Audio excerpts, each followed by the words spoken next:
គឺតាក់ទិនអំពីឈើធ្វើផ្ទះឈើទៀតហើយតើនៅក្នុងសាច់រឿងមួយនេះមានរឿងអ្វីកើតឡើងម្ចាស់សាច់រឿងដែលបានចែកម្លែកនេះគឺជាមនុស្សស្រីទៀតហើយសាច់រឿងទាំងមូលបានកើតឡើងនៅក្នុងកំឡុងពេល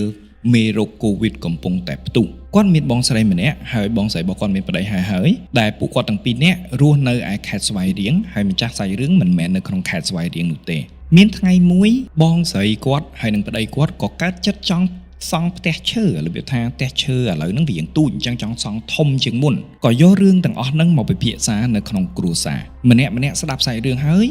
មើលទៅគុណគូសមត្ថភាពរបស់គាត់ហើយលទ្ធភាពរបស់គាត់ហើយគិតថាទៅរួចអត់អីទេវាក៏មួយយ៉ាងដែរក៏មានរូបភាពល្អដែរមានទំនុំខ្ពស់ជាងមុនអញ្ចឹងក៏ឯកភាពបងរបស់គាត់ឮដំណឹងថាឯកភាពបែបហ្នឹងសប្បាយចិត្តខ្លាំងណាស់ក៏ចាប់ផ្ដើមមិនមែនតាក់ទងជាងទេគឺដើររកផ្ទះឈើណាដែលគេចង់លក់ហើយរុះរើផ្ទះឈើរបស់គេហ្នឹងយកឈើហ្នឹងមកសង់ផ្ទះរបស់ខ្លួនឯងតាមរចនាម៉ូដរបស់ខ្លួនឯងវិញបញ្ជាក់ថាគាត់មិនបានសួរអ្នកណាគេទាល់តែសោះគឺឯកច្ឆ័ន្ទតែម្នាក់ឯងតែម្ដងហើយមានចំណុចមួយដែលយើងគួរតែគូចំណាំដែរគឺបងស្រីហើយនឹងបងថ្លៃប្រុសគាត់ហ្នឹងមិនសូវនិយាយគ្នាទេសូម្បីតែឆាត់មួយគ្នាក៏អត់សូវដែរព្រោះគាត់យល់ថា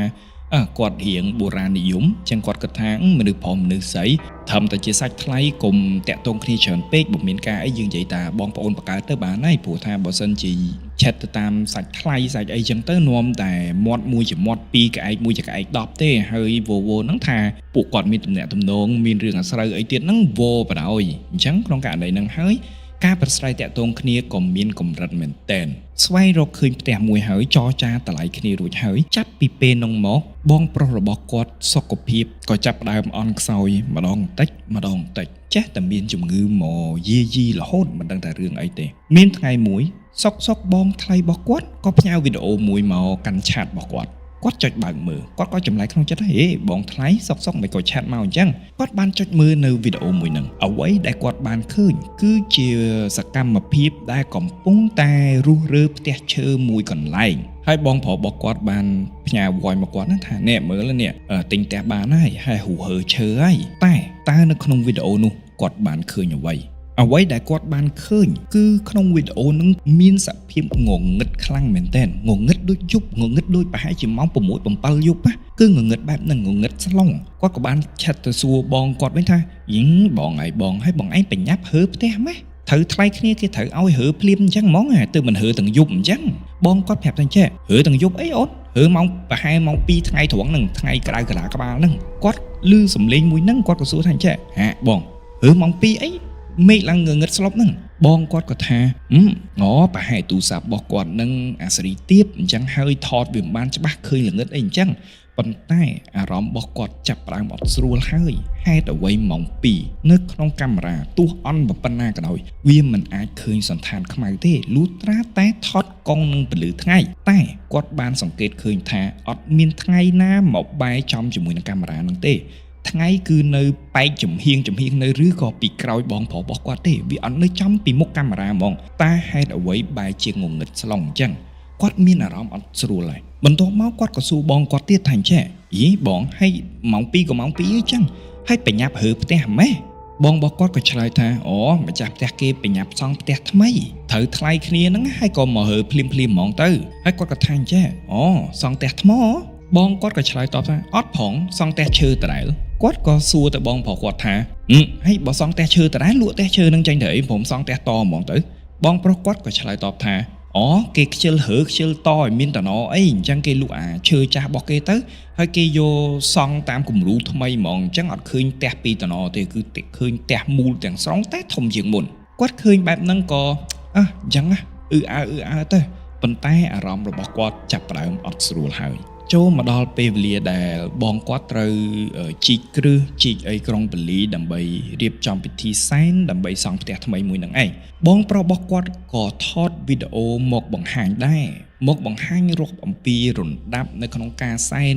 រាប់អំពីតើគេប្រើបាយសីប្រមាណថ្នាក់អីបញ្ជូនវីដេអូហ្នឹងមកឲ្យគាត់តែចំណុចដែលគាត់ឆ្ងល់ គឺនៅត្រង់ចំណុចនេះហើយខ្ញុំក៏ឆ្ងល់ដូចគ្នាដែរត្រង់ចំណុចហ្នឹងខ្ញុំអត់ដឹងទេព្រោះអត់ដែរសង់ផ្ទះឈើអញ្ចឹងបើសិនជាបងណាដឹងធ្លាប់សង់ផ្ទះឈើពីមុនមេត្តាជួយប្រាប់ខ្ញុំផងតើអាចចំណុចហ្នឹងវារបៀបម៉េចគាត់ថាអ្វីដែលគាត់បានឃើញនៅក្នុងវីដេអូមួយហ្នឹងរំដាប់នៃការសែនមិនមែនមានក្របធុញជាតិ5មុខ10មុខអីទេមិនមែនក្បាលជ្រូកក្បាលទាអីទេវាមានណារបស់អស់ហ្នឹងវាមានតិចតួចតែអ្វីដែលជាតួឯកនៅក្នុងពិធីក្រុងពាលីហ្នឹងបែរជាដៃគោលដែលដាក់នៅជើងពានមានចប់មានប៉ែលមានផ្គាក់មានប្រថៅមានញញួរមានរណាអីណាណោះជាឧបករណ៍ក្នុងការសាងសង់ទាំងអស់គាត់អត់ដឹងចឹងហើយគាត់ឃើញបែបហ្នឹងគាត់ក៏មានចម្ងល់ហើយគាត់សួរបងគាត់ថាចេះបងនៅក្នុងពេញដូចមិនដែលឃើញគេសង់អញ្ចឹងក្រុងពាលីធម្មតាគេសែនតែគ្រាប់ធុញជាតិហើយនឹងមានក្បាលជ្រូកមានមន់ស្ងោទាអីចឹងតែមិនក៏មានត្រូវដាក់អាណាដាក់អីទៀត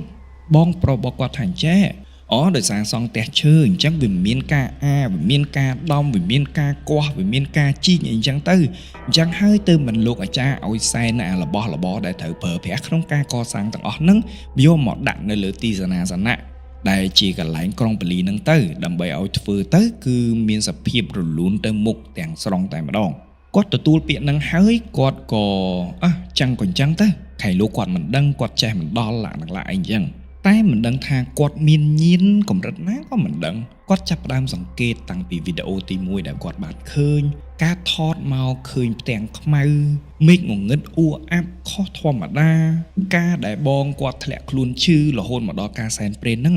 ហើយនៅពេលដែលបងគាត់ចរចាតម្លៃដំបូងហើយគាត់ធ្លាក់ខ្លួនឈឺហ្នឹងទៅពេទ្យលទ្ធផលថាពោះវៀនដុសខ្នែងអាការៈមើលមកដូចមិនមែនវៀនដុសខ្នែងនោះមានដុសខ្នែងវាគួរតែចុកវាគួរតែអីចឹងតែអាការៈវាមិនមែនចឹងតែពេទ្យពិនិត្យទៅថាពោះវៀនដុសខ្នែងក្រោយវះកាត់បានធូរស្រាលបន្តិចក៏កើតអាពិធីក្រុងពាលីកើតពិធីអីអស់ហ្នឹងឯងឥឡូវនេះយើងចូលមកដល់នៅពេលដែលផ្ទះហ្នឹងបានឡើងហើយជាស្រេចផ្ទះថ្មីរបស់បងប្រុសរបស់គាត់ជាមួយនឹងបងស្រីហ្នឹងសាងសង់ហើយ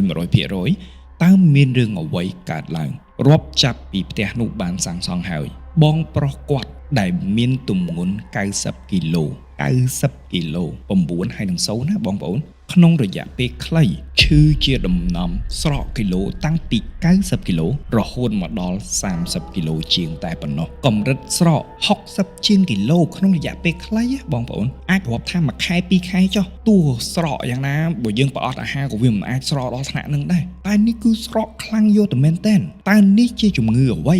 ដែលធ្វើឲ្យបងគាត់នេះធ្លាក់ខ្លួនឈឺដល់ថ្នាក់ហ្នឹងម្នាក់ចាប់ផ្ដើមឈឺឆហើយគាត់ខ្លួនឯងនេះក៏ចាប់ផ្ដើមមានចម្ងល់សួរដែរថាតើមានរឿងអ្វីកើតឡើងអ្នកផ្ទះរបស់គាត់ជាពិសេសបងស្រីរបស់គាត់ថាប្រហែលជាការវះកាត់ពោះវៀនដុសខ្នែងហ្នឹងហើយទើបមិនធ្វើទុកអញ្ចឹងតែបងប្អូនស្ដាប់មកតើវាស័ក្តិសមអត់ខ្ញុំមិនដែលជួបអ្នកវះពោះវៀនដុសខ្នែងណាដែលអាចស្រកគីឡូអញ្ចឹងណាវាមិនអាចទៅរួចជារឿងមិនអាចទៅរួចដើម្បីបញ្ជាក់ឲ្យដឹងច្បាស់ពីស្ថានភាពជំងឺពិតប្រាកដថាតើមានជំងឺអ្វីក្រុមគ្រួសាររបស់គាត់បានយកបងប្រុសរបស់គាត់ទៅពេទ្យល្បីជាច្រើននៅក្នុងខេត្តលទ្ធផលចេញមកគឺមិនមានជំងឺអ្វីទាំងអស់រហូតដល់គាត់សម្រេចចិត្តយកបងរបស់គាត់នេះមកពិនិត្យនៅក្នុងទីក្រុងភ្នំពេញជាពេទ្យដែលល្បីចង់ដឹងថាលទ្ធផលហ្នឹងតើដូចគ្នាជាមួយពេទ្យខេត្តអត់លទ្ធផលគឺគាត់មានបញ្ហាក្រពះហើយនឹងពោះវៀននេះគឺជាលទ្ធផលដែលពេទ្យនៅពេញហ្នឹងប្រាប់ទៅគាត់បង្កើនចម្ងល់កាន់តែឆ្ងល់មួយកម្រិតទៀតដែរវាមិនដែលអ្នកណាឈឺក្រពះហើយឈឺពោះវៀនស្រកគីឡូអញ្ចឹងសូម្បីតែខ្ញុំអ្នកបកស្រាយរឿងនេះធ្លាប់ឈឺក្រពះធ្លាប់ឈឺពោះវៀនឆ្អែតឆ្អន់ហើយវាមិនអាចស្រកគីឡូឯវាយអស់ហើយស្រកច្រើនបំផុតនឹង5គីឡូនឹងវាចង់អស់ហើយតែនេះស្រក60ជាងគីឡូដល់ពេលចំណុចនេះក្រុមគ្រួសារទាំងមូលហើយនឹងបងស្រីចាប់ផ្ដើមបែកគំនិតថាចំហើយស្អីឲ្យពិតប្រាកដឆែកម្នាក់ថាអត់ឃើញម្នាក់មកចេញមកឃើញបញ្ហាកាពះពោះវៀនហើយជំងឺស្អីឲ្យពិតប្រាកដហេតុអីបានសុកបែរជាកើតជំងឺមួយហ្នឹងបងប្រុសគាត់នៅតែធ្លាក់ខ្លួនឈឺវាយថ្នាំអត់បាត់សោះដាក់សេរ៉ូមក៏មិនឡើងសាច់លាក់នឹងលាក់ឈឺកាន់តែខ្លាំងទៅស្រកគីឡូកាន់តែខ្លាំងទៅពួកគាត់ក៏សម្រេចចិត្តថាទៅពេទ្យវៀតណាមមើលនៅឯប្រទេសវៀតណាមមើលពេទ្យដែលល្បីហ្នឹងយើងសាកទៅម្ដងមើលខៃឡូវិទ្យាសាស្ត្ររបស់គេបច្ចេកវិទ្យារបស់គេវាទំនើបជាងអញ្ចឹងខៃឡូមានចម្លើយឲ្យយើងក្នុងពេលហ្នឹងអារម្មណ៍របស់ម្ចាស់សាច់រឿងគឺនៅតែដិតដាមជាមួយនឹងផ្ទះហ្នឹងព្យាយាមគួរនិយាយថាម៉េចស្ថានភាពពងតែវីវក់ជាមួយនឹងបងនេះឈឺហេតុអ្វីបាននៅក្នុងចិត្តរបស់គាត់នៅតែដក តាក់ទិនតែជាមួយនឹងផ្ទះរបស់បងប្រុសគាត់ដែលទើបតែសង់ថ្មីនេះអារម្មណ៍របស់គាត់គិតពេលណាក៏នៅតែទាញទៅផ្ទះមួយនឹងដែរគាត់បានពិភាក្សាជាមួយនឹងម្ដាយរបស់គាត់ថាអញ្ចេះម៉ាក់ខ្ញុំសង្ស័យតែមកពីផ្ទះរបស់គាត់ដឹងផ្ទះនឹងប្រកាសជាមានបញ្ហាហើយម៉ាក់ក្រោយពិភាក្សាគ្នាគាត់ក៏សម្រេចចិត្តទៅស្វែងរកបដាជគុណមួយអង្គនៅក្នុងវត្តល្បីមួយដែលជាបដាជគុណល្បីដូចគ្នាហើយគាត់ជឿទុកចិត្តខ្លាំងមែនទែនដែលគ្រប់មានបញ្ហាការស្រោចទឹកលើករាសីរំដោះគ្រោះឬគាត់ចង់ទិញអីវ៉ាន់ចូលអីតែងទៅស្វែងរកបដាជគុណមួយអង្គហ្នឹងដើម្បីឲ្យដេញវេលាមើលថាទ្រព្យមួយហ្នឹងល្អឬមិនល្អឡាក់អីចឹងទៅនៅពេលបែរទៅដល់ព្រះអង្គក៏បានយកខែឆ្នាំកំណើតរបស់ប្តីប្រពន្ធរបស់គាត់ទាំងពីរនាក់ហ្នឹងបងស្រីរបស់គាត់បងប្រុសគាត់នេះមកគុណគូមើលហើយលោកមានសង្ឃដីកាថាអញ្ចេះពួកគាត់មិនមានថ្ងៃខែណាដែលអាចសង់ផ្ទះនៅក្នុងឆ្នាំនឹងនោះទេបើសិនជាធ្វើប្រកាសជាមានបញ្ហាធ្ងន់ធ្ងរអាចប៉ះពាល់ដល់ជីវិតឆ្នាំរបស់គាត់ទាំងពីរនាក់គឺដាក់ទាំងពីរនាក់គ្មានអ្នកណាយោងអ្នកណាទេបើសិនជាគាត់រឹងហើយនៅតែបន្តសាងសង់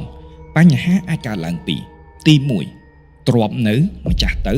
ឬក៏ម្ចាស់នៅហើយទ្រពបាត់បង់មានលក្ខខណ្ឌពីរហ្នឹងដែលអាចកើតឡើងនៅពេលហ្នឹងហើយដែលបងស្រីទូលទៅលោកថាអូយបរាជគុណអើយបងបកកណាទាំងពីរអ្នកសងបាត់ហើយហ្នឹងតើមានវិធីអីដោះស្រាយអត់បរាជគុណក៏បានឆ្លើយតបថាដោះស្រាយមានតែមួយតែប៉ុណ្ណោះគឺបដូរឈ្មោះកម្មសិទ្ធិផ្ទះនោះឲ្យទៅអ្នកណាម្នាក់ដែលមានរាសីខ្ពស់ដែលមានយាអ៊ុនល្អដែលមានយាអ៊ុនយឹតយោងដែលស័ក្តិសមជាមួយនឹងទីចតីដី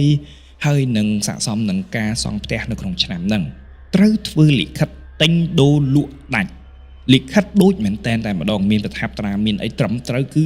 ដូចលក់ឲ្យម្នាក់នឹងដាច់ណាផុតពីផ្ទៃកម្មសិទ្ធិនឹងហើយបងគាត់ទាំងពីរនាក់នៅផ្ទះនឹងក៏លែងមានបញ្ហាអីដែរព្រោះឈ្មោះនៃអចលនទ្រព្យនឹងលែងជាកម្មសិទ្ធិរបស់គាត់បានទទួលដំណឹងប៉ុណ្ណឹងហើយចាក់ចេញពីព្រះសង្ឃចាក់ចេញពីគាត់លោក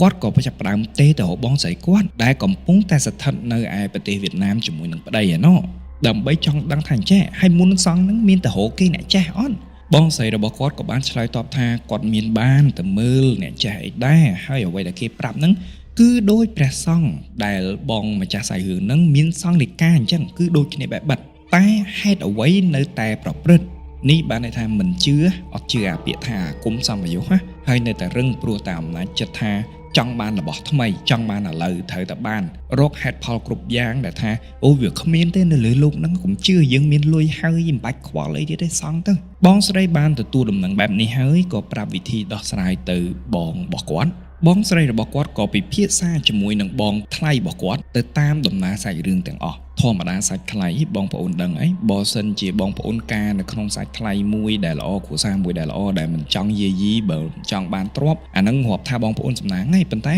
សាច់ថ្លៃមួយចំនួនវាមិនអញ្ចឹងតែងតែប្រទៀងបន្ទង់ចង់បានខាងគេចង់បានខាងខ្ញុំនឹងឯងអញ្ចឹងហើយដើម្បីឲ្យមានតម្លាភាពបងស្រីគាត់យកមកបងប្អូនរបស់គាត់ដែលមានគូទាំងអំបាលមកនឹងយកថ្ងៃខែឆ្នាំទាំងអស់បងថ្លៃរបស់គាត់នេះយកថ្ងៃខាងគាត់នោះថ្ងៃខែឆ្នាំកណ្ដាលទាំងអស់យកមកផ្គូផ្គងគ្នាហើយយកទៅសួរអ្នកចេះក្រោយពីបានទៅដល់ដៃអ្នកដែលប៉កែនឹងហើយគេគុណគូហើយអស់ហើយឃើញថាមានតែបងស្រីម្ចាស់រឿងហើយនឹងស្វាមីគាត់តែប៉ុណ្ណោះដែលមានថ្ងៃខែឆ្នាំដែលអាចយឹតយោងនៅក្នុងផ្ទះនឹងបានអញ្ចឹងគេបានណែនាំថាកម្មសិទ្ធិប្លង់រឹងឬក៏កម្មសិទ្ធិអចលនទ្រព្យមួយនឹងត្រូវតែវេមកឲ្យបងស្រីជាម្ចាស់សាច់រឿងតែដដែលបញ្ហាសាច់ថ្លៃសាច់បង្កើតវានៅតែកើតឡើងសម្រាប់ចិត្តចុងក្រោយខាងប្តីរបស់គាត់ទាមទារយកដាក់ខាងគាត់ដែលមានថ្ងៃខែប្រហាក់ប្រហែលឆ្នាំជាមួយនឹងបងស្រីហើយនឹងបងប្រុសម្ចាស់សាច់រឿងនឹងឯងបងស្រីក៏គាត់មិនខ្វល់ខ្វាយដែរគាត់ថាអានឹងផ្ទះរបស់គេធ្វើមិនក៏ជាការសម្រេចចិត្តរបស់គេទៅកុំឲ្យមានបញ្ហាថាអូខាងប្រពន្ធនឹងទាមទារដាក់ប្អូនរបស់ខ្លួនឯងឥឡូវទៅគ្រួសារគេមានសុខរបៀបម៉េចទៅរបៀបហ្នឹងទៅពិធីប្រូម្ចាស់ក៏បានប្រារព្ធឡើងហើយបងប្រុសរបស់គាត់ក៏ចាប់ផ្ដើមមានសភាពធូរបន្តិចធូរបានតែបន្តិចស្រាប់តែធ្លាក់ខ្លួនឈឺធ្ងន់ជាងមុនទៅទៀតពួកគាត់ក៏ចាប់ផ្ដើមរត់ទៅរកពេទ្យម្ដងទៀតតើលទ្ធផលពេទ្យបង្ហាញដូចម្ដេចពេទ្យបានប្រាប់ថាបងប្រុសរបស់គាត់មានមហារីកក្រពះពោះវៀនដែលពិនិត្យមើលហើយអស់ហើយគ្រប់ពេទ្យអស់ហើយតាំងពីដើមមកអើយមិនដែលឃើញមេរោគមហារីកនៅក្នុងក្របឈាមរបស់គាត់នោះឡើយ គួរអីដឹងអត់បងប្អូនមេរុកមហារាជហ្នឹងមិនថាកើតនៅកន្លែងណាមិនថាកើតលើសូដនមិនថាកើតនៅលើស្បូនមិនថាកើតនៅលើអវយវៈបំនៅព្រមមិនថាកើតនៅកន្លែងណាក៏ដោយនៅលើខ្លួនប្រាណណាព័ត៌មាននៅក្នុងឈាមអាចប្រាប់បានប៉ុន្តែហេតុអ្វីបានពិនិត្យមើលច្រើនដងហើយមិនឃើញសោះស្រាប់តែផ្លាស់ប្ដូរហើយនេះធូរបានបន្តិចធ្លាក់ខ្លួនទៅឈឺវិញលេចចេញមេរុកមហារាជកើតឡើងទៅវិញនៅវិនាទីចុងក្រោយបងស្រីបានទៅ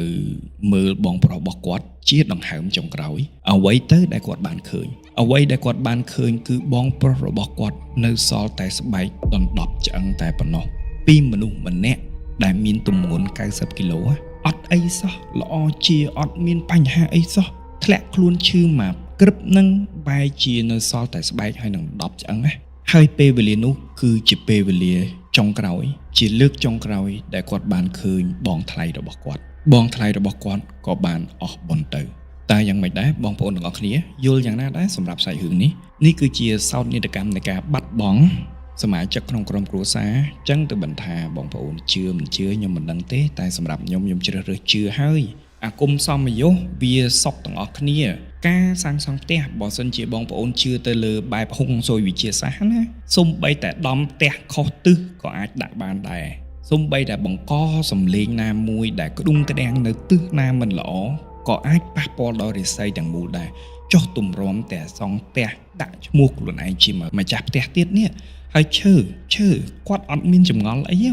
ថាហេតុអីបានគេលក់ផ្ទះឈើឲ្យគាត់ហើយសង់ផ្ទះឈើថ្មីវាអត់តំណងទាល់តែសោះវាមានអីពិបាករើផ្ទះចាស់ទៅហើយថែមឈើមកសង់ទៅរូបរាងថ្មីទៅក៏បានដែរបើមិនចង់តទេត្រូវអត់បងប្អូនតែនេះគេលក់ឈើនឹងតែម្ដងណាឲ្យមកគាត់ឲ្យគាត់សុខចិត្តទៅទិញអានេះគេថាម៉េចហេតុតែចង់បានណាមិនក៏លែងមានសំណួរសួរមិនក៏លែងឆ្ងល់ណាឲ្យតែចង់បានរបស់ខ្លួនឯងចង់បានតម្លៃមួយដែលល្អហើយទៅអត់ដែលមានសំណួរថាហេតុអីបានគេលក់ឲ្យហេតុអីគឺអត់ទាល់តែសោះរហូតដល់ធ្លាក់ខ្លួនបាត់បង់ជីវិតហើយនេះជាសោកនាដកម្មមួយដែលសាច់រឿងទាំងមូលដែលខ្ញុំបានអានដែលខ្ញុំយកមកបកស្រាយនឹងវាជាវិបដិសារីវាជាការស្ដាយក្រោយហើយខ្ញុំជឿជាក់ថាប្រពន្ធរបស់គាត់សពថ្ងៃនេះដែលនៅមានបជននេះក៏គាត់តែងតែគិតដែរថាផ្ទះមួយហ្នឹងហេតុអីដោយសារត្រឹមតែផ្ទះបើមិនដឹងជារឿងផ្សេងតែដឹងហើយឮហើយហេតុអ្វីមិនអាចបង្ការបានចឹងសង្ឃឹមថាបងប្អូនមុននឹងទិញរបស់ធំចូលខ្ញុំអត់រាប់ទេលក្ខណៈទូរស័ព្ទលក្ខណៈខ្មៅដៃសភៅអីអារបស់ទូចយើងមិនបាច់និយាយទេតែចូលតែ 100000 ឡើងហើយណាមានទាំងឡានមានទាំងម៉ូតូថា 2-3000 ហ្នឹងអាម៉ូតូអារបស់ដែលយើងត្រូវបរាល់ថ្ងៃអាប្រចាំជាប់មួយយើងរាល់ថ្ងៃ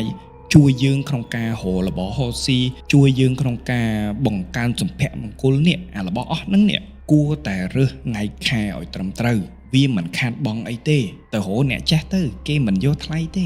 ច្រើនណាស់ដាក់ទៅនៅ$10ហ្នឹងបើគេអ្នកចេះពិតប្រាកដទៅគេមិនទាមរាប់ពាន់ទេជឿខ្ញុំទៅ$10 $20ថាអស់ល្បឺតចុះ$100ធំ100ហ្នឹងបងប្អូនបើធៀបជាមួយនឹងទ្រព្យសម្បត្តិដែលបងប្អូននឹងទិញចូលមកនេះមានតម្លៃរាប់ពាន់រាប់ម៉ឺនរាប់សែននេះតើវាស័ក្តិសមអត់នៅក្នុងការទិញសេចក្តីសុខរបស់បងប្អូនទិញនៅភាពជឿជាក់មួយដែលថាចូលមកដឹងតែចម្រើនអត់ស័ក្តិសមទេវាពិតជាស័ក្តិសមណាស់អញ្ចឹងកុំខ្លាចអីនឹងចំណាយអារបស់អស់ហ្នឹងណាបងប្អូនណាសាច់រឿងរបស់បងស្រីមិនទាន់ចប់ត្រឹមប៉ុណ្្នឹងទេគាត់បន្ថែមសាច់រឿងមួយចំនួនទៀតមកឲ្យខ្ញុំនៅក្នុងសាច់រឿងទី3កូនពៅហ្នឹងគាត់ថាអញ្ចឹងគាត់ជាអ្នកឧស្សាហ៍ជួបហើយឧស្សាហ៍ឃើញគាត់តែងតែដឹងរឿងមុនហើយបើសិនជាមានអមនុស្សឬក៏អត់គឺគាត់ដឹងហ្មងអារម្មណ៍គាត់គឺដឹងហ្មងថាកន្លែងហ្នឹងមានឬក៏អត់មានអញ្ចឹងបកទៅគាត់ការគាត់វ័យអាយុប្រហែលជា7ឆ្នាំគាត់រស់នៅជាមួយលោកយាយគាត់ម្នាក់នៅម្ដុំផ្សារដូចមិចរាជធានីភ្នំពេញលោកយាយរបស់គាត់គឺជាពុទ្ធសាសនិកជាពុទ្ធបរិស័ទចំណោះជើងវត្តអញ្ចឹងថ្ងៃបុណ្យថ្ងៃទានសិលតូចសិលធំគឺមិនដែលខានទេតែងតែរៀបចំចង្ហាន់បត់ផ្កាបត់អីហ្នឹងយកទៅថ្វាយព្រះយកទៅប្រគេនព្រះសង្ឃហើយគាត់ត្បិតថាគាត់នៅអាយុ7ឆ្នាំមែនតែគាត់ស្រឡាញ់ចូលចិត្តខាងធ្វើបុណ្យធ្វើទានហ្នឹងណាហើយគាត់តែងតែទៅជាមួយនឹងលោកយាយរបស់គាត់អត់ដាច់ទេរាល់ថ្ងៃបុណ្យថ្ងៃទានសិលតូចសិលធំហ្នឹងគាត់តែងតែងើបទៅពីព្រលឹមទៅវត្តធ្វើចង្ហាន់ធ្វើម្ហូបនិងរៀបចំកិច្ចនានានៅវត្តនឹងឯងបញ្ជាក់ផងដែរនាសម័យនោះវាមិនទាន់មានម៉ាស៊ីនត្រជាក់ទំនើបនោះទេចឹងនៅក្នុងផ្ទះដែលគាត់គេងជាមួយនឹងគឺគាត់គេងដាក់កង្ហាជាមួយនឹងលោកយាយរបស់គាត់ឲ្យការចងមុងមានថ្ងៃសិលមួយគាត់លងលក់ក្នុងការគេងដោយសារជាក្មេងតូចអាយុ7ឆ្នាំចឹងហើយគាត់គេងលក់ស្កប់ស្កល់ខ្លាំងមែនទែន លោកយាយរបស់គាត់ថ្ងៃនោះងើបទៅវត្តជាថ្ងៃសិលគាត់ឃើញចៅរបស់គាត់នេះឃើញគេងលក់ពេកអាណិតចៅក៏មិនហ៊ានដាស់ដែរទុកឲ្យគាត់គេងម្នាក់ឯងនៅក្នុងមុងហ្នឹងនៅពេលដែលលោកយាយបានចាក់ចេញទៅវត្តស្រាប់តែមានខ្យល់មួយបក់ផើយមុងរបស់គាត់ឡើងមកហើយមានកូនកាឡាតមួយមកវាចូលនៅក្នុងមុងរបស់គាត់បានសម្រេចវាមកប៉ះត្រឹមដៃរបស់គាត់នេះអង្តែនរបស់វាមកអែលដៃរបស់គាត់នេះធ្វើឲ្យគាត់ភ្ញាក់កន្ត្រាក់ពេលដែលគាត់ដឹងខ្លួនមិនមែនត្រឹមតែកាឡាទេដែលគាត់ឃើញតែគាត់ឃើញមនុស្សប្រុសម្នាក់សម្បុរខ្មៅបែបផែនជាខ្មែរបុរាណស្លៀកក្បិនពណ៌ក្រហមហើយមានចងក្បាលដោយក្រណាត់ក្រហមបែបផែនជាអ្នកតាតំបន់កំពុងតែច្រត់ចកេះហើយឈរមើលគាត់សម្លឹងមើលបុរសម្នាក់ហ្នឹងក្រែងថាអញ្ចេះខ្លួនឯងមកមើលដឹងទៅមិនឃើញអីផ្ដេសផ្ដាសអញ្ចឹងគាត់មិនអស់ចិត្តគាត់ខំប្រឹងញីភ្នែកទៀតហើយគាត់មើលឃើញដដែលគាត់ញីភ្នែកម្ដងណាក្រោយបុរសម្នាក់ហ្នឹងគឺនៅតែនៅនឹងដដែលរហូតដល់គាត់ញីភ្នែកចុងក្រោយបុរសម្នាក់ដែលបែបផែនបុរាណហ្នឹងបានផ្លាស់ប្ដូរคล้ายទៅជាពូរបស់គាត់ឃើញបែបហ្នឹងគាត់ក៏គេងទៅវិញទៅព្រឹកឡើងនៅពេលដែលម៉ោង7 8ព្រឹកអីហើយណាគាត់ងើបមកគាត់ស្រស់ស្រូបអាហារពេលព្រឹកគាត់ក៏ប្រាប់ថាអញ្ចេះគាត់បានឃើញអីអញ្ចឹងទៅនៅពេលដែលជុំគ្នាមួយលោកយាយមួយពូគាត់ណាពូគាត់ក៏ប្រាប់ថាអញ្ចេះឃើញស្អីផ្ដេសផ្ដាស់គាត់នឹងឯងមានណាគេទៀតគ្មានណាគេមកតនេមើលក្មួយឯងទេវាអញ្ចឹងពូនឹងឯងអ្នកឈោមកមើលមាយតែខ្លួនឯងវាអញ្ចឹងឯងមិនដឹងថាគាត់និយាយមែនកុំឲ្យគាត់ខ្លាចឬក៏ជាអ្វីផ្សេងរាប់ចាប់ពីពេលនោះគាត់ក៏ចាប់ផ្ដើមឃើញចាប់ផ្ដើមទទួលសញ្ញាចាប់ផ្ដើមមានអារម្មណ៍បើសិនជាទីតាំងនោះមានអមនុស្សនេះគឺជាដើមហេតុទី1ចាប់ផ្ដើមមានប្រស្រ័យតាក់ទងជាមួយនឹងអមនុស្សនឹងឯងសម្រាប់ខ្ញុំហ្មងសាច់រឿងមួយនេះវាអាចមានរឿងពីរខ្ញុំបានទៅសួរគាត់ថាតើនៅក្នុងម្ដុំផ្សារដូចមិចហ្នឹងមានអ្នកតាតំបន់អត់ធម្មតានៅក្នុងរាជធានីភ្នំពេញអ្នកដែលគ្រប់គ្រងគឺមានមនុស្ស2នាក់ទី1គឺលោកយាយដូនពេញទី2គឺលោកតាបចៅគឺមាន2អង្គដែលថែរក្សានៅក្នុងទីក្រុងភ្នំពេញតែនៅក្នុងភូមិតំបន់តូចនៅក្នុងរាជធានីភ្នំពេញហ្នឹងតែងតែមានហៅថាអ្នកតាតំបន់នេះដែលនៅឃុំក្រុងថែរក្សាចឹងអ្នកតាតំបន់ហ្នឹងអាចបង្ហាញខ្លួនឲ្យគាត់ឃើញដោយសារតែវាដល់ពេលដល់និស្ស័យគាត់ត្រូវឃើញហើយដោយសារតែគាត់ជាអ្នកស្រឡាញ់ខាងធម៌ខាងអាផងនោះចឹងក្នុងករណីហ្នឹងក៏គេអាចបង្ហាញខ្លួនឲ្យឃើញដែរក្នុងករណីមួយទៀតក៏អាចកើតឡើងដោយសារតែគាត់ខ្លួនឯងផ្ទាល់បានឃើញពីអតីតជាតិរបស់ពូរបស់គាត់អាហ្នឹងក៏អាចកើតឡើងបានដែរមកដល់ចំណុចនេះបើសិនជាបងប្អូនទាំងអស់គ្នាឮសំឡេងរំខានដោយសារតែមេឃឥឡូវនេះកំពុងតែភ្លៀងហើយយើងថតអត់ទាន់ចប់ខ្ញុំ record អត់ទាន់ចប់ចឹងហើយយើងបន្តសាច់រឿងរបស់យើងបន្តសាច់រឿងរបស់បងស្រីដដែលយើងឈានចូលមកដល់ឆ្នាំ2017ដែលគាត់បម្រើការហើយគាត់ត្រូវចុះបេសកកម្មនៅឯខេត្តព្រះវិហារនៅពេលនោះខេត្តនោះមិនទាន់អភិវឌ្ឍនៅឡើយទេមិនសូវមានអូតែស្អាតនៅកញ្ឆក់កដៀតកន្លែងគេងអីក៏មិនសូវស្អាតដែរគាត់ក៏សម្រេចចិត្តជាមួយនឹងក្រុមការងាររបស់គាត់នេះកក់នៅអូតែលមួយនៅពេលដែលទៅដល់អូតែលនោះហើយគាត់បើកទ្វារបន្ទប់ដែលជាបន្ទប់គាត់ត្រូវស្នាក់នៅហ្នឹងស្រាប់តែគាត់ធុំក្លិនដូចរៀងក្លិនដីក្លិនខ្មិចវាអត់សូវស្អាតណាចឹងគាត់ក៏សម្រេចចិត្តផ្លាស់ប្ដូរកន្លែងនៅដោយគាត់ប្រាប់ទៅក្រុមការងារថាអញ្ចេះបងទាំងអស់គ្នាបងប្អូនទាំងអស់គ្នាបើចង់នៅអូតែលហ្នឹងក៏នៅទៅតែខ្ញុំសុំដូរអូតែលហើយព្រោះអូតែលនេះដីខ្លាំងពេកគាត់អត់សូវស្អាតទេតែបើចង់ទៅជាមួយខ្ញុំក៏បានដែរក្រុមការងាររបស់គាត់ក៏សម្រេចចិត្តថាកុំអីទៅតាមបងស្រីទៅឥឡូវនេះយើងចូលដល់អូតែលទី2ក្រុមការងាររបស់គាត់ស្នាក់នៅជាន់ខាងក្រោមហើយគាត់ស្នាក់នៅជាន់ខាងលើតែម្នាក់ឯងនៅពេលដែលគាត់ឡើងចណ្ដើរទៅជាន់មួយជាន់ទៀតនេះគាត់ឆ្ងល់តែចេះហេតុអីបានទុកឲ្យគាត់នៅជាន់លើតែម្នាក់ឯងនៅបន្ទប់ខាងក្រោមនៅសល់តាហេតុអីមិនដាក់គាត់នៅខាងលើអញ្ចឹងហើយឲ្យអ្នកផ្សេងគេនៅខាងក្រោមគាត់ឆ្ងល់តែគាត់អត់មាត់ទេនៅពេលដែលគាត់ឡើងចណ្ដើរគាត់សង្កេតឃើញថាជួរបន្ទប់នៅខាងឆ្វេងដៃរបស់គាត់នេះចងខ្សែរបៀបអាខ្សែរបៀបកូវីដសម័យកូវីដអាចងពាត់អញ្ចឹងណាហាមចូលនៅក្នុងប្លុកខាងឆ្វេងហ្នឹងគាត់ឃើញហើយគេយកខ្សែហ្នឹងមកបិទខ្ទប់ហើយគេយកកត្រកដោយអាកត្រកដាក់កសែងដាក់អីហ្នឹងមកដាក់នៅចំកណ្ដាលផ្លូវចូលទៅខាងឆ្វេងហ្នឹងទៀតគឺអត់ឲ្យចូលដាច់ខាតតែម្ដង គាត់ងាកមើលហើយមានចម្ងល់គាត់ក៏បែរមកខាងស្ដាំតម្រង់ទៅបន្ទប់របស់គាត់បញ្ជាក់ថានៅពេលដែលគាត់ឡើងហ្នឹងក៏មានអ្នកជួយលើកអីវ៉ាន់របស់គាត់ឡើងមកខាងលើនឹងដែរអ្នកមើលថែវតែលហ្នឹងណាមកដល់នៅមុខបន្ទប់ហ្នឹងគាត់ក៏ប្រាប់គេថាអញ្ចេះឥឡូវអត់អីទេអូនទុកនៅនឹងចោះចាំបងយកចូលទៅខ្លួនឯងលុះគេដាក់អីវ៉ាន់របស់គាត់ហើយគាត់ក៏គោះទ្វារ3ដងចូលក្នុងបន្ទប់របស់គាត់ប៉ុន្តែគាត់ចម្លែកថាអញ្ចេះក្មេងដែលជួយលើកអីវ៉ាន់គាត់ហ្នឹងណាគ្រាន់តែប្រាប់ថាដាក់នៅនឹងចោះគេដាក់អីវ៉ាន់ព្រុសឲ្យគេរត់ចុះទៅក្រោមហ្មងគាត់ចម្លែកក្នុងចិត្តមែនតើនិយាយឲ្យចាំបាច់រត់ទៅអីកន្លែងរបស់ខ្លួនឯងសោះគាត់មិនគិតច្រើនគោះទ្វារ3ដងក៏ដើរចូលទៅក្នុងបន្ទប់គាត់មើលទៅត្រង់គាត់ឃើញទូសំអាងហើយនឹងកៅអីឈើគាត់មានអារម្មណ៍ថាដូចជាមានមនុស្សអ៊ូយភឺក្បាលបដ ாய் គាត់មានអារម្មណ៍ថាចេះដូចជាមានមនុស្សស្រីម្នាក់ជាអារម្មណ៍ភ្នែករបស់គាត់មើលអត់ឃើញទេមានមនុស្សស្រីម្នាក់កំពុងអង្គុយនៅកន្លែងហ្នឹងគាត់អត់ខ្លាចទេគាត់ដើរចូលបន្ទប់ទៅធម្មតាគាត់រៀបចំវ៉ាលីហើយគាត់ឡើងតម្រេតខ្លួនលើពូកហើយពោលពាក្យថាអញ្ចេះក្រែននេះណាខ្ញុំសុំធ្វើជាកម្មសិទ្ធិរបស់ខ្ញុំមួយរយៈហើយខ្ញុំនឹងចាក់ចេញក្នុងអំឡុងពេលហ្នឹងអ៊ូយភឺខ្ញុំនិយាយតាមគាត់ក៏ភឺដែរនេះក្នុងអំឡុងពេលហ្នឹងយើងអត់ប៉ះពាល់គ្នាទេយើងនៅសុករៀងខ្លួនទឹកទលេមិនបំពេញទឹកអណ្ដូងវាមួយយ៉ាងដែរបងប្អូនដល់ពេលខ្ញុំអានរឿងរបស់គាត់ណាវាមួយយ៉ាងដែរខ្ញុំអត់ដែលឃើញការចរចារបៀបហ្នឹងណាព្រោះបើសិនជាខ្ញុំនិយាយក៏ខ្ញុំនិយាយក្នុងចិត្តដែរថាខ្ញុំមកគេងតែមិនយូរពេកតែប៉ុណ្្នឹងឯងតែនេះគាត់កំណត់ដែនច្បាស់ហ្មងថាក្រែនេះជាកម្មសិទ្ធិរបស់ខ្ញុំទឹកទលេមិនពៀនទឹកអណ្ដូងគាត់និយាយច្បាស់អញ្ចឹងហ្មងក្រោយពីនិយាយហើយអស់ហើយតម្រេតបានមកសន្ទុះគាត់ក៏ចាក់ចេញពីហូតែលទៅលេងផ្ទះមិត្តភ័ក្តិរបស់គាត់ដែលជាម្ចាស់ស្រុកអ្នកស្រុកព្រះវិហារហ្នឹងទៅដល់គាត់ក៏ប្រុកប្រាជ្ញគ្នាពីនេះពីនោះដើម្បីបង្កើនភាពស្និទ្ធស្នាលបង្ហាញពីក្តីនឹករលឹកដល់គ្នាទៅវិញទៅមកហើយពេលនោះបងស្រីរបស់មិត្តភ័ក្តិគាត់ក៏លូកមាត់មកកាត់គាត់ថាអូនណានៅស្រុកតំបន់ហ្នឹងអត់មានអីញ៉ាំទេអញ្ចឹងក្នុងករណីហ្នឹងតន់មេឃឥឡូវហ្នឹងវាភ្លឺអញ្ចឹងអូនឯងយកម៉ូតូរបស់គាត់ទៅយកម៉ូតូជិះរត់ទិញអីញ៉ាំនៅម្ដុំនោះមានក្រួយអាំងមានអីចឹងណាទៅទិញទៅទុកញ៉ាំពេលយប់ទៅគាត់ឃើញបែបហ្នឹងគាត់ក៏ទទួលបានហើយទាញម៉ូតូចាក់ចេញទៅបន្ទាប់ពីទិញអីវ៉ាន់ហើយគាត់ក៏យកម៉ូតូទៅសងឲ្យបងស្រីរបស់មិត្តភ័ក្តិគាត់វិញហើយគាត់ក៏លាគេលាឯងចឹងទៅដើម្បីតម្រង់មកហូតែលវិញពេលដែលគាត់បានមកដល់បន្ទប់គាត់បានដាក់ប្រអប់បាយរបស់គាត់នៅក្នុងនឹងមានម្ហូបផងនោះនៅលើតុសំអាងឈើនឹងឯងគាត់ញ៉ាំបណ្ដើអីបដាគាត់ក៏គិតថាទិញរៀងច្រើនដែរអញ្ចឹងទុកពេលព្រឹកទៅខែងលោព្រលឹមឡើងងើបមកវាអត់អីញ៉ាំអាហ្នឹងយកធ្លាប់ពោះតែម្ដងទៅមុនចេញបេសកកម្មគាត់ក៏បានចូលងូតទឹករៀបចំខ្លួនផ្លាស់កៅអៅហើយឡើងទៅក្រែដោយបិទភ្លើងបន្ទប់ទាំងមូលទុកតែភ្លើងបន្ទប់ទឹកមួយចោលគាត់ដាក់ក្បាលដល់ក្រែភ្លាមគាត់មានអារម្មណ៍ថាមានមនុស្សស្រីម្នាក់កំពុងតែអង្គុយសម្លឹងមើលគាត់ហើយសម្លឹងមើលប្រអប់អាហារមានន័យថាសម្លឹងមើលគាត់ផងសម្លឹងមើលប្រអប់អាហារងាកចុះងាកឡើងណានៅពេលហ្នឹងគាត់មានអារម្មណ៍ពីថាចេះគួរតែសែនឲ្យគេអត់តែគាត់ខ្លាចថាបើសែនទៅអ្នកផ្សេងមកគេងទៅវ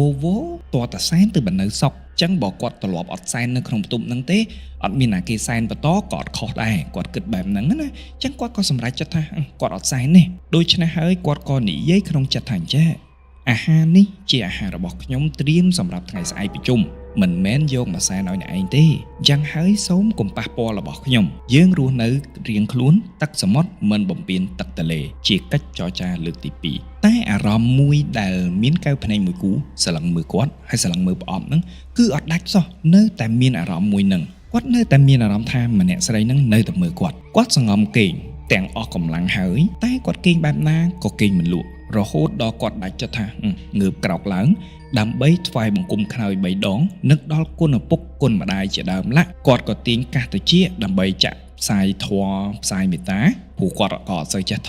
សូត្រដែរអញ្ចឹងបើចាក់ទៅគាត់អាចសូត្រក្នុងចិត្តបានមហោបតាមធម៌ដែលនៅក្នុងតិចគាត់នឹងឯងគាត់ទន្ទិញគាត់សូត្រតាមរហូតដល់គាត់គេងលក់បាត់ទៅគាត់គេងលក់ស្កប់ល្អមែនតើមិនមានរឿងអ្វីកើតឡើងទាល់តែសោះតែអ្វីដែលគាត់សម្គាល់គឺគាត់មានអារម្មណ៍ថាមនុស្សស្រីម្នាក់នោះមិនមែននៅក្នុងបន្ទប់គាត់ទេតែស្ថិតនៅក្នុងតំបន់ដែល